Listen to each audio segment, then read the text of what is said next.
G'day everyone, Josh here from Brisbane Kids Fishing. Welcome back to another episode. Today we're going to be scrubbing away the fishing goodness and basically going through what I use to clean down my boat and possibly a little bit of a boat tour as well, just so you guys can get a feel for what the boat's like and what it's like being in the boat. Alright guys, let's get into it.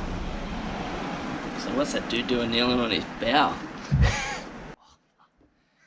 Alright guys, so we got our products here. It's basically just a quick rundown through each individual one. Now, obviously starting with the main bulk of what I use to clean the boat down is just CT18. You can buy it from super cheap. A couple other places like Maxi Parts and other auto shops, I guess, you could call them. Like Autobarn, Aussie Auto, stuff like that. Now, obviously it is biodegradable. It's a really good product. Quite expensive though, like it's probably about, I think, between $60 and $80 for a 6-litre pack, depending on if you get it on special and so on. The next one, which is probably what most of you people are thinking about, why do you use bleach? Is it safe for the environment?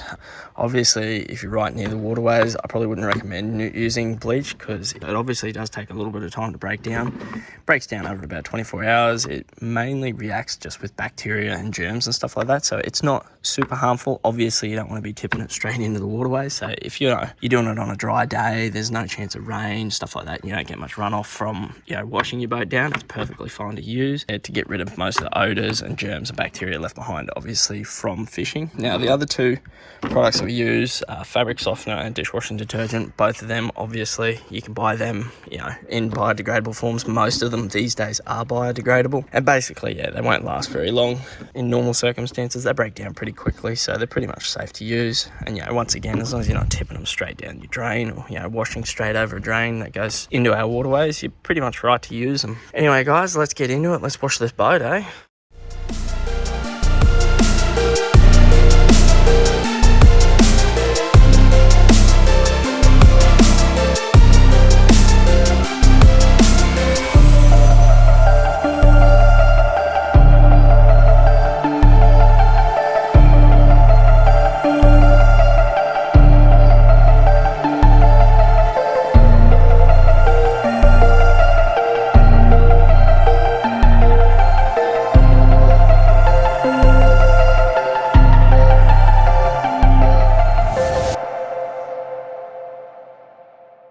Guys, so we're going to wash down our motor now. Basically all we're doing is we're giving it a quick flush just to get rid of all of the mud or any dirt and debris and that's picked up through the water intake at the bottom of the leg. So just down here, you got a couple of water pickups either side. That goes up through a water pump which is mounted in the bottom of your leg or your top of your gearbox, and then that just goes up through and feeds the engine and make sure that obviously it's not going to overheat in that, because they run just straight off whatever water it is that they're in at the time. So whenever you get back from a trip out, it's always good to wash them out, give them a flush, because it just increases the longevity of your motor and the water pump, obviously. But normally a 4-stroke engine, they replace the water pump in them every 12 months anyway, just because the rubber fins that are inside that impeller, they get hard over time and you lose efficiency and don't obviously pump as much water through the engine. So yeah, it's always good practice just to flush them out. Now this one's got an easy quick coupling, which you just get a little hose fitting and you can just screw it up into the hose. Now as you can see, this is from the last trip, I got a little bit of mud sucked up there, so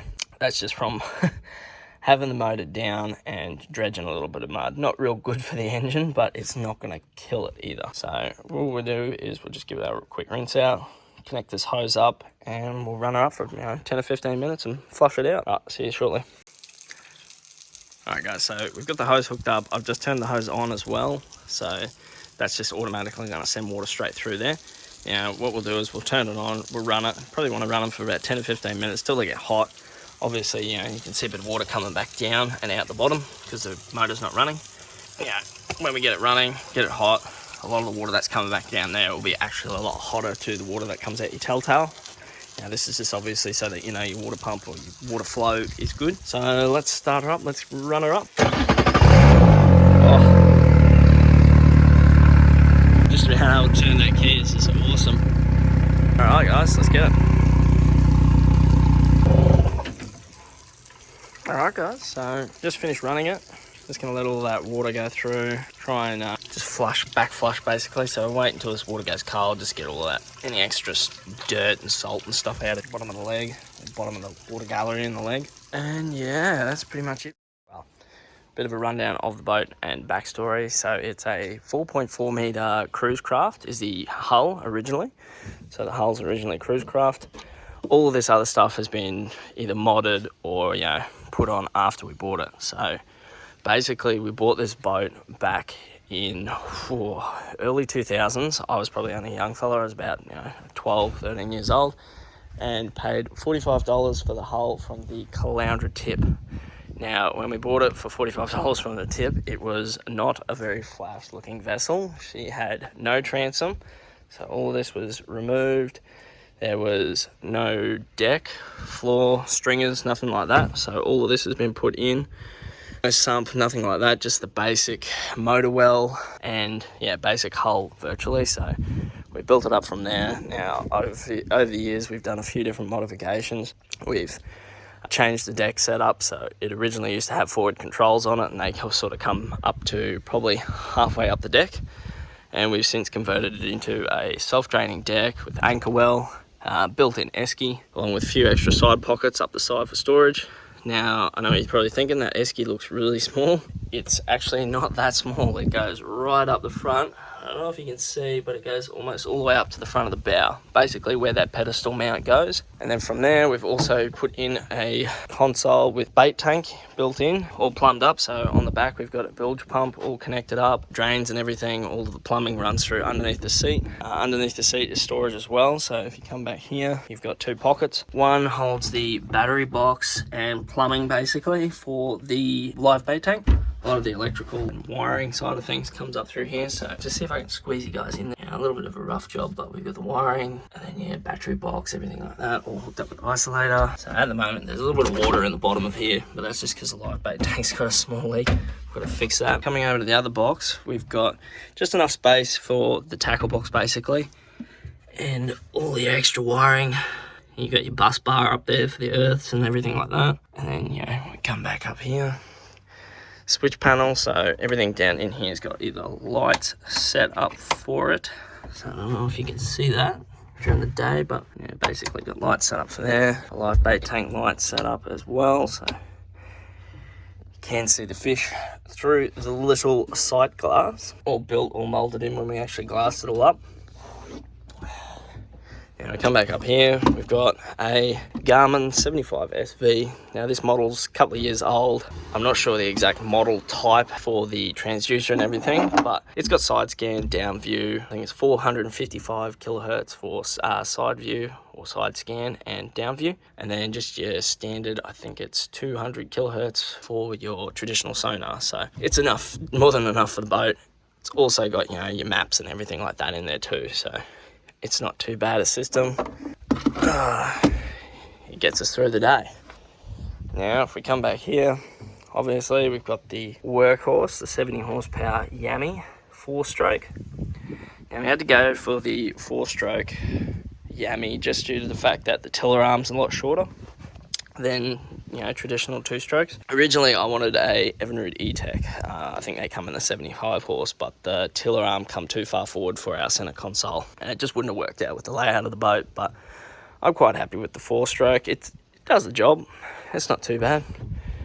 Quite happy with it. So we've got motor well, bait board up here, bait board set up with rod holders, stern light, virtually just extra space. So you've got another switch panel up there that operates deck lights and nav lights, all of that sort of stuff. EPIRB up in the corner here, and there's all this extra space as well. I've even added a couple of down lights just up underneath this bait board lip, just so you've got a bit of extra lighting in the night time. Definitely not waterproof. Said on the packet they're waterproof, definitely not. Most of them are almost on their way out, so I have to put new ones in. But basically it just gives you that little bit of extra lighting when you're out nighttime fishing. Down over here is where our bilge pump comes through. Bilge pump that we've got mounted for the live bait tank. So if you have a look over the back there, I'll come around later and show you, but we've got a bilge pump just down here.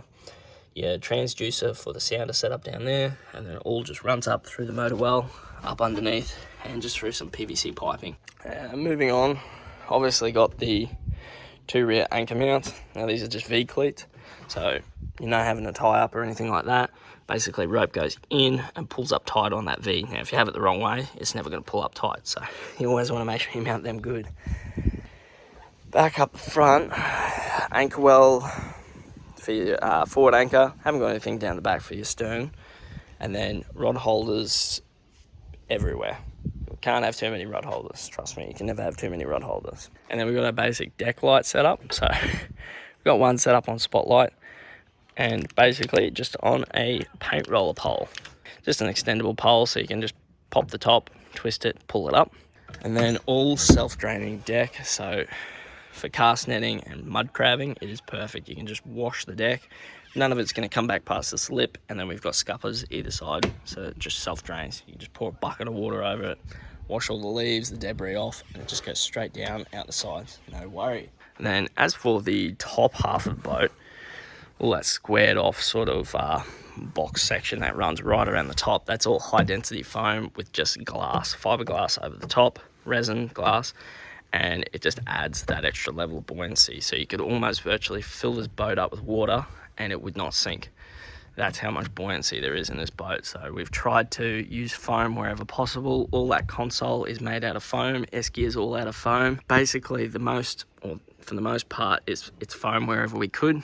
Baitboard's even foam. The only section with mainly timber is the deck, side pockets, and all of those compartments there, just obviously because there's a lot more load on them. You don't want them to stress too much. Foam's, it's good, but it's not going to support structure like that. So timber as far as that goes, but yeah, everything else we've tried to use foam where possible just to add buoyancy into it basically, so you're not going to sink.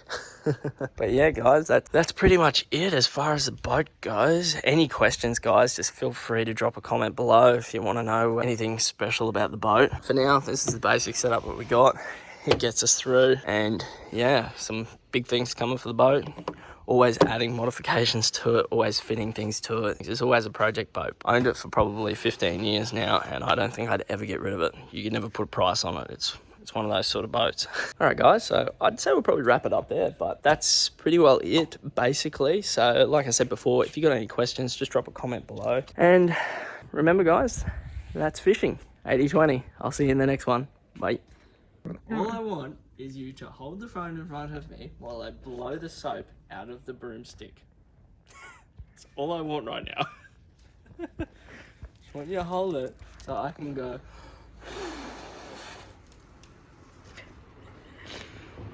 Okay? Yep.